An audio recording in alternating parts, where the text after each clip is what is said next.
सभी भाइयों को नमो बुद्धाय, जय भीम, जय सम्राट अशोक, जय हिंद, जय भारत। सभी भाइयों से मेरा कहना है कि आप लोगों जैसा कि आते हैं बोध है, हमारे अमित भैया जी ने एक प्रश्न छेड़ दिया है। प्रश्न क्या है? प्रश्न ये है कि सभी बौद्ध कथावाचकों के लिए प्रश्न है। प्रश्न ये है कि शूद्र की परिभाषा क्या है और शूद्र किसे कहते हैं। तो अमित भैया जी से मेरा निवेदन है, बुरा न माने, आपका छोटा भाई हो, कोई गलती हो जाए तो क्षमा करें। देखिए अमित भैया, आपसे एक निवेदन है, पहले तो आप इतिहास की बात मानें, क्योंकि आप एक फौजी हो तो आपको एक ऐतिहासिक बात माननी चाहिए। अगर आप इतिहास की बात को नहीं मानते हो तो आपको मैं शास्त्र की भी बात बताऊंगा। उससे पहले आपको मैं इतिहास की बात बताने के लिए जा रहे हैं कि शूद्र किसे कहते हैं। आज से लगभग 2200 वर्ष ईसा पूर्व में हमारे देश भारत में मध्य एशिया से कुछ ब्राह्मण आए थे, कुछ आर्य आए थे। वो आर्य आने के बाद मध्य एशिया से वो ऐसे नहीं आए थे, मध्य एशिया से उन्हें भगाया गया था। भगाया इसलिए गया था क्योंकि वो मध्य एशिया में बलात्कार करते थे, चोरी करते थे और लुटेरी करते थे। इसलिए मध्य एशिया से कुछ लोगों ने ब्राह्मणों को भगा दिया था। तो वो ब्राह्मण भाग करके हमारे देश भारत में आए।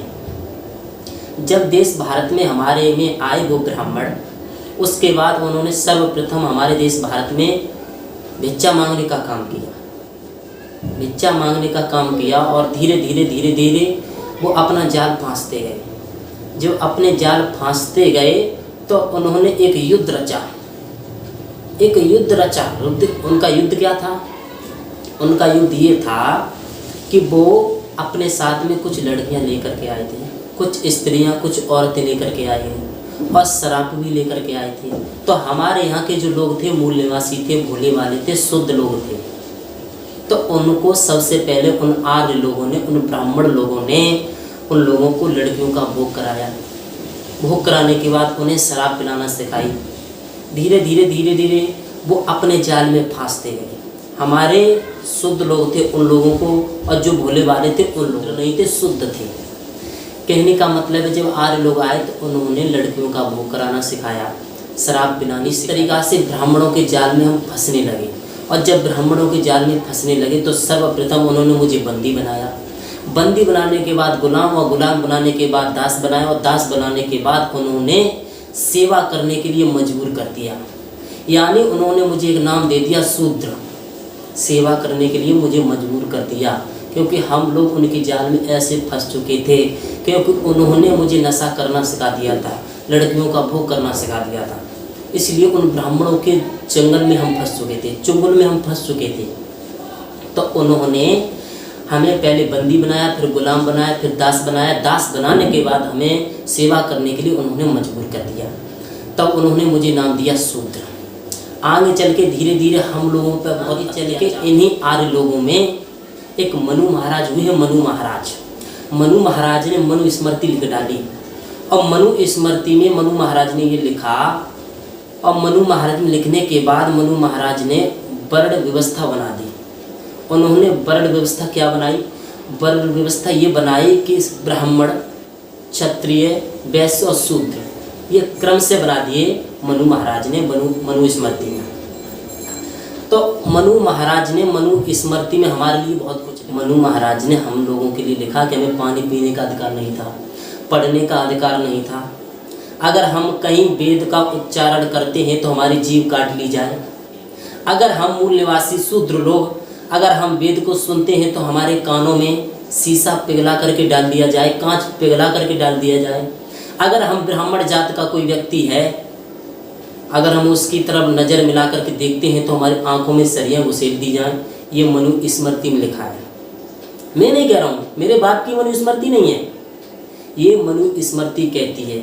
हाँ, एक बात और आपको हम बता दें, जो भी भाई हमारी क्लिप देख रहे हैं, आज जो मनु स्मृति चल रही है वो बदल दी गई है। ज़रा ध्यान दें, आज जो मनु स्मृति चल रही है वो बदल दी गई है। बात ये है, अगर आप लोगों को मनु स्मृति पढ़नी है तो मनु स्मृति का मैं नाम बता रहा हूँ। आज अगर आपको स्मृति बदल दी गई है, पहले जो मनु स्मृति थी वो आज भी है। पर कौन सी मनु स्मृति है? रिटन बाय कल्लुक भट्ट की आप। और हमारे देश में मनुस्मृति लागू होने के बाद हम लोगों पे फ्री काम करवाते थे ब्राह्मण लोग के जात के लोग। ब्राह्मण लोग जो जात थी, जो ब्राह्मण लोग थे वो हम लोगों पे काम करवाते थे और काम के बदले एक मुट्ठी भी अन्न नहीं देते थे। ये था मनु का विधान। और आप ही कहते हो कि मनुस्मृति में शूद्र को कुछ और कहा गया है। मैं मानता हूँ, वो भी मैं बताऊँगा। छोड़िए, आज भी हम जाटव समाज में खाना क्यों नहीं खाते, ये है मनुस्मृति का विधान। आज भी हम लोग चमार समाज में जाते हैं तो चमार समाज में खाना क्यों नहीं खाते हैं, बताओ। अगर ये मनु का विधान नहीं होता तो ये है मनु का विधान। अगर बाबा साहब संविधान नहीं लिखते तो आज ये हालत नहीं होती हमारे देश की। इंसानों को जात में नहीं बांटा जाता। इसीलिए कोई कहता है जहाँ इंसान इंसान में भेद है उन किताबों का नाम वेद है, और जहाँ इंसान इंसान में समानता है उन किताबों का नाम संविधान है। तो कहने का मतलब है आज भी वाल्मीकि समाज के लोग कितनी दरिद्रता से जी रहे हैं, कितने नीचपन होकर के जी रहे हैं। कहाँ गई ये मानवता? ये है मनु का विधान। कुछ ज़्यादा दिन की बात नहीं है, हमारे परबाबा जो थे उनके ज़माने की बात है। हमारे परबाबा के ज़माने में अगर कोई बर्तन किसी ब्राह्मण का छू लेता था तो वो ब्राह्मण उस बर्तन को ही फेंक देता था, या वो बर्तन को लेकर के आंच पर धर के उसे तपाते थे। यह था मनु का विधान। आपने देखा होगा ब्राह्मण जो लोग हैं वो अपने आप को बहुत बड़ा मानते हैं। यह है मनु। अगर मनुस्मृति बढ़िया होती, अगर मनु का विधान अच्छा होता तो बाबा साहब ने जब संविधान नहीं लिखा था उससे पहले भी हमारे देश भारत में मनुस्मृति संविधान के रूप में लागू थी। तो मनुस्मृति अगर बढ़िया होती तो बाबा साहब को क्या पढ़ने का अधिकार नहीं होता? बाबा साहब जब पढ़ने के लिए जाते थे तो क्लास से बाहर उन्हें बैठा दिया जाता था। अगर बाबा साहब को ये सम्मान नहीं मिला, बाबा साहब तो पढ़ना चाहते थे। अगर ये मनु का विधान नहीं था, मनुस्मृति में ऐसा कुछ नहीं है, तो क्यों लोग भेदभाव करते हैं, क्यों छुआछूत को मानते हैं? और वो बात छोड़िए, आज भी हमारे देश में जाटा समाज के भाइयों को, चमार समाज के भाइयों को सम्मान नहीं मिलता है। देखा होगा हमारे समाज के लोग उन्हें अछूत कहते हैं। वाल्मीकि जो भंगी होते हैं उन्हें क्यों नहीं सम्मान मिलता है? जो धानुक होते हैं उन्हें क्यों नहीं सम्मान मिलता है? आज भी ये मनु का विधान चला आ रहा है क्योंकि हमारे दिमाग में वो मनुस्मृति घुस चुकी है। तो कहने का मतलब ये सब मनु का विधान है। ये मगर कोई भी लड़की की शादी होती थी तो वो पहले ब्राह्मण के यहाँ पर जाती थी एक रात के लिए, और उस रात में वो अपना सब कुछ दे के आती थी। ये था मनु का। ब्राह्मण लोग अगर अपना काम कराते थे तो बदले में एक मुट्ठी अनाज भी नहीं देते थे। ये था मनु का विधान। समझ रहे हो ना? ये था मनु का विधान। मैं नहीं कह रहा हूँ, आप सब समझदार हो। आप लोग मनुस्मृति रिटन बाय कल्लुक भट्ट की आप पढ़ सकते हो, आपको पता लग जाएगा। तो कहने का मतलब है अगर बाबा साहब अगर मनुस्मृति इतनी अच्छी थी तो बाबा साहब इसे जलाते नहीं। बाबा साहब ने इसे क्यों जला दिया? 25 दिसंबर 1927 को बाबा साहब ने इसको जलाया था। जलाया इसीलिए था क्योंकि मनुस्मृति में हम लोगों के लिए कुछ नहीं था। हम लोगों को शूद्र से ही प्रवासित किया जाता था, और शूद्र में हम नहीं आती हैं। शूद्र में स्क्रीन पर देख सकते हैं आप। कहने का मतलब है दोस्तों, हम लोग मनु की स्मृति की वजह से आज मानसिकता की जो हम गुलाम हैं, जो मानसिकता से गुलाम हैं, जो दिमाग से गुलाम हैं, वो मनुस्मृति की वजह से। उनके बारे में जैसा कि अमित भाई ने कहा था कि हर एक व्यक्ति शूद्र नहीं हो सकता है। गीता में लिखा है कि ब्राह्मण किसे कहते हैं?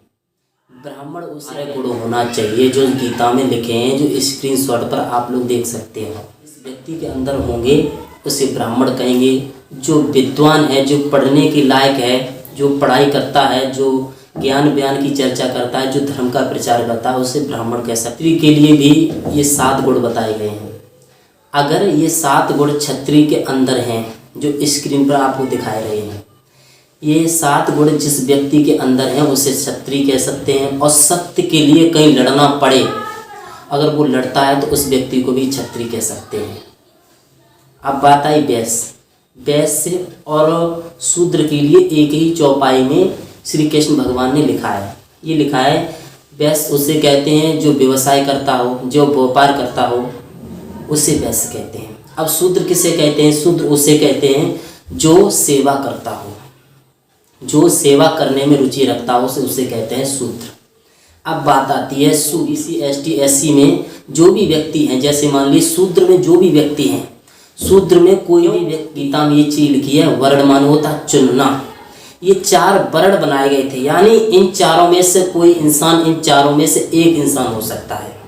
इन चारों को चुन कर के इंसान चल सकता है, भले ही शूद्र हो, चाहे ब्राह्मण हो, चाहे क्षत्रिय हो, चाहे वैश्य हो। बताया शूद्र मान होता है सेवा करना। अब बात हाँ आई, ये था गीता का प्रमाण। शूद्र हर एक व्यक्ति हो सकता है, वैश्य हर एक व्यक्ति हो सकता है, हर एक वर्ण में हो सकता है वैश्य, हर एक वर्ण में क्षत्रिय हो सकता है, और हर एक वर्ण में ब्राह्मण हो सकता है। बात ये थी, मान के चलते हैं हर एक ब्राह्मण में शूद्र होता है। क्यों? ब्राह्मण का अगर मकान बनेगा तो अगर ब्राह्मण काम करने के लिए आ रहा है तो वो ब्राह्मण जो काम करने के लिए आया, उस ब्राह्मण के लिए वो शूद्र हो गया, क्योंकि उसकी वो सेवा कर रहा है। इसी तरीक़ा से अगर क्षत्रिय का मकान बनना है और क्षत्रिय के घर पर क्षत्रिय सेवा करने के लिए आया, काम करने के लिए आया, नौकर के तौर पर आया, तो उसे भी शूद्र कह सकते हैं। वैश्य के घर में ऐसे ही शूद्र के घर में, शूद्र को भी शूद्र की ज़रूरत है, वैश्य को भी शूद्र की ज़रूरत है, और क्षत्रिय को भी शूद्र की ज़रूरत है, और ब्राह्मण को भी शूद्र की ज़रूरत है। और शूद्र में भी एक ब्राह्मण होता है, वैश्य में भी एक ब्राह्मण होता है, क्षत्रिय में भी एक ब्राह्मण होता है, और ब्राह्मण में ब्राह्मण होता है। ये था गीता का प्रमाण। अब बात आते, अमित भाई आपने कह दिया कि जो सेवा करता है उसे शूद्र कहते हैं। मैं मानता हूँ ये आपकी गीता कह रही है, इसलिए गीता मनुस्मृति के बाद लिखी गई है। अमित भाई आपको शायद ये नहीं मालूम है, ये मैं मानता हूँ कि आपकी गीता ये बात कह रही है, परंतु उसमें पढ़ने का अधिकार नहीं था। जब हम पढ़ेंगे लिखेंगे नहीं तो हम ब्राह्मण कैसे बन सकते हैं? तो हम शूद्र रहेंगे, सीधी बात है। अगर हम पढ़ेंगे और लिखेंगे नहीं तो हम लोग कैसे ब्राह्मण बन सकते हैं? अगर गीता कह रही है, गीता के अनुसार से बताओ। अगर हम कहीं वेद नहीं सुनेंगे तो हम कैसे ब्राह्मण बन सकते हैं? बताओ आप। जब हमें पढ़ने का अधिकार ही नहीं है, पानी पीने का अधिकार नहीं है, किसी वैश्य के साथ हम बैठ नहीं सकते, किसी ब्राह्मण के साथ में बैठ नहीं सकते, तो हमें को कोई ज्ञान नहीं होगा तो हम कैसे ब्राह्मण बन सकते हैं? ये तो तब आया है, बाबा साहब का संविधान आया, उसके बाद मुझे अधिकार मिला है अमित भैया। उससे पहले मुझे कोई अधिकार नहीं था, याद रखें इस चीज़ को। ये गीता आपकी बाद में लिखी गई, मनुस्मृति पहले लिखी गई है। तो कहने का मतलब है मनुस्मृति को क्यों बाबा साहब ने जलाया? 25 दिसंबर 1927 को बाबा साहब ने जलाया था मनुस्मृति को। क्यों जलाया था? इसीलिए क्योंकि बाबा साहब ने उसको भी पढ़ा। अगर वो सत्य होती, अगर अच्छी होती तो बाबा साहब उसे मानते, बुद्ध धर्म को नहीं मानते। अमित भाई पहले आप अपने आप को जाने। अब आप ये कहते हो जो इंसान सेवा करता है उसको शूद्र कहते हैं। ब्राह्मण है, अगर मेरे घर पे सेवा करने के लिए आया तो उस समय वो भी शूद्र हो गया, मैं मानता हूँ। पर मनु का विधान जब था तब कहाँ गए थे ये चीज़? आपको शायद मालूम नहीं है कि बाबा साहब का जो संविधान था उसकी बदौलत आज मुझे अधिकार मिला है।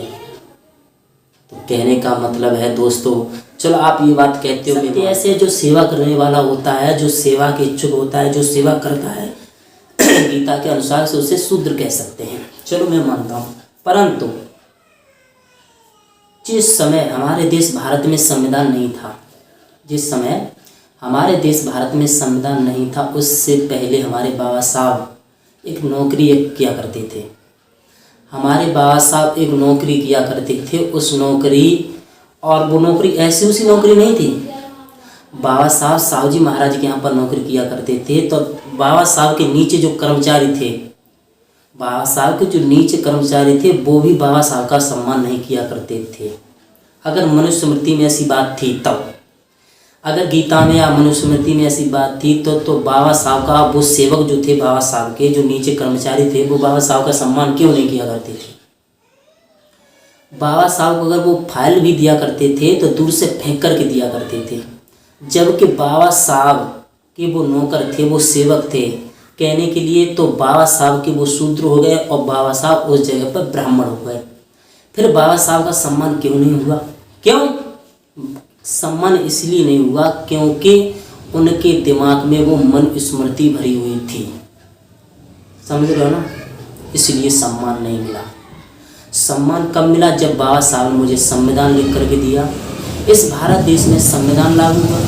बाबा साहब ने मनुस्मृति को इसीलिए तो जलाया था क्योंकि उस मनुस्मृति में शूद्रों के लिए, अछूतों के लिए, जो शूद्रों में जाते आती हैं उन लोगों के लिए सम्मान नहीं था।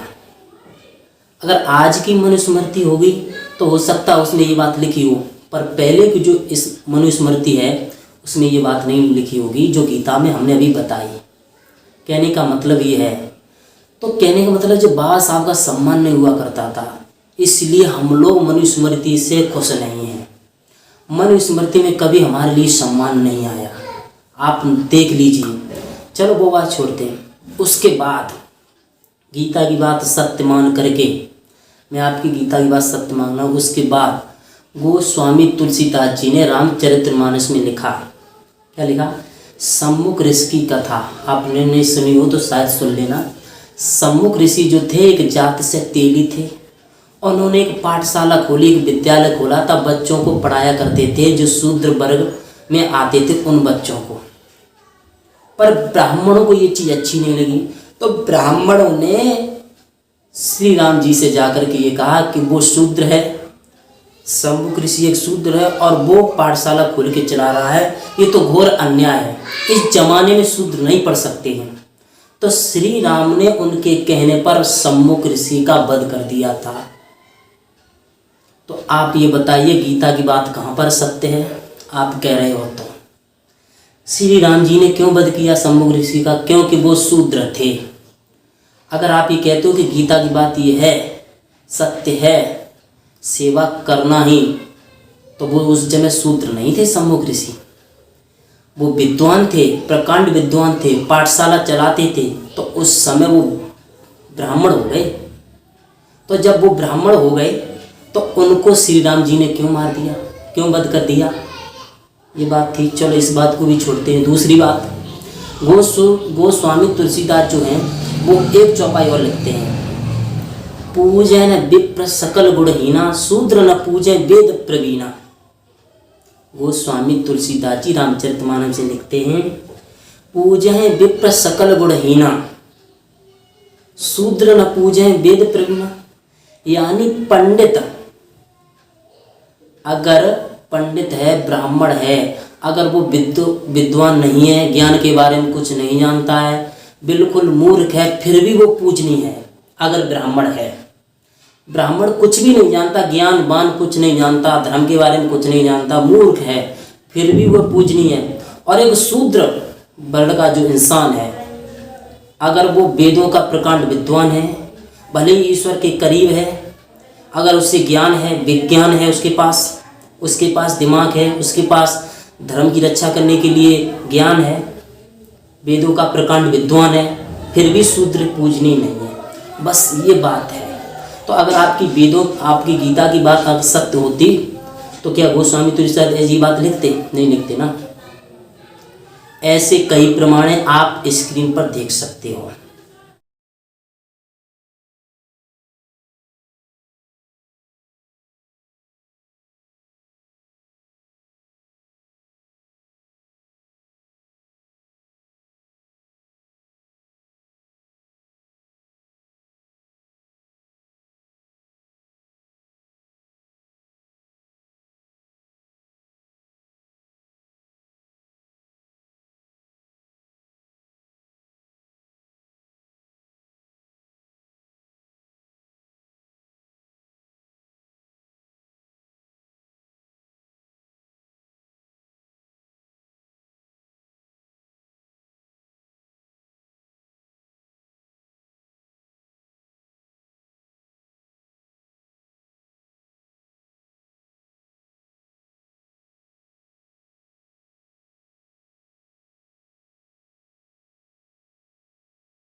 तो इसी के साथ